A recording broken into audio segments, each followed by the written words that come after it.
like, I feel like this is a really exciting time for you that both this is happening and Grey's is happening at the same time. Like, did you do that on purpose? How did that, how did that come about? No, I mean, no, it's very serendipitous that it all was happening at the same time. But so fun. I mean, it's been such a blast being online and just being at the receiving end of so much love. And and I mean, the release of Cruel Summer has been so exciting. Just people are loving it, and that's been so fun to be interacting with my cast about it, and we all love each other so much, so there's just so much joy. Yeah, I mean, I feel like it's been very talked about. Everyone was immediately kind of like, what is going on here? So, I mean, what was that like from your perspective? Did you want to know everything that was happening? Did you ask questions, or did you kind of read as you got scripts?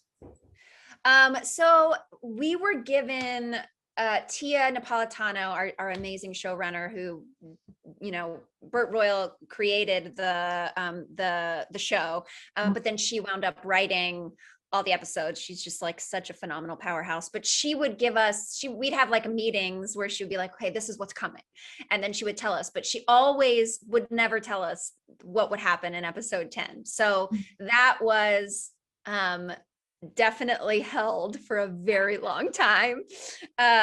So yeah, but it was so fun to see all the twists and turns, and have all of us also, like, we all experienced as a cast what the viewers are experiencing right now, because we're like, well, but if that happened, then how could, wait, but you know what I think? We all had theories. It was very fun, and Tia's just sitting there going,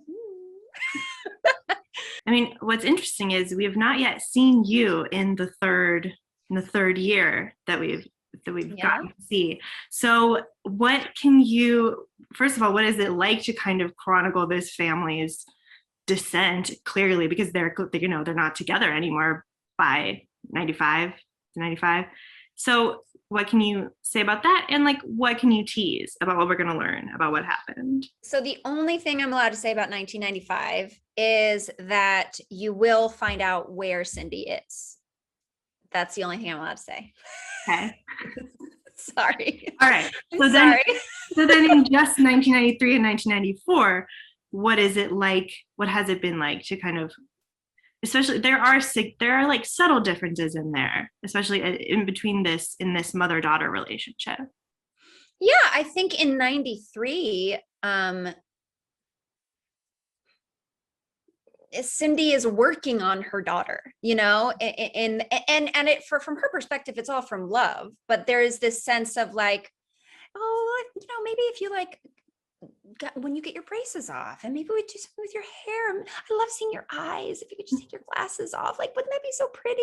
And I was a successful kid in high school. I was, you know, cheerleading captain, and all the guys wanted me, and that was so amazing. That felt so good for me. So I must think that that's what you want, in order for, and you know, what's interesting about Cindy is that, like, for her, she just thinks she's loving her child, because she just thinks happiness equals success. So if Jeanette can get to a place of success, then she'll be happy. And that's all Cindy wants for her daughter, is to be happy, right? And in 1994, before everything begins to fall apart, like, I feel like I've done my job. Mm-hmm. I am now the mother of, like, the queen bee. And I told her that's all she needed to do. And then look, it worked out. Isn't that so great?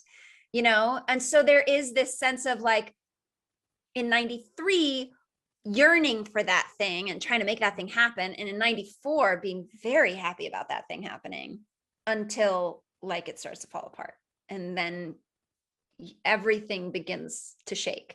So it's a fun, I mean, she's such a fun character, and she's so human, and I think we can all relate on some level to the mother-daughter relationship. Well, mothers and daughters can anyway.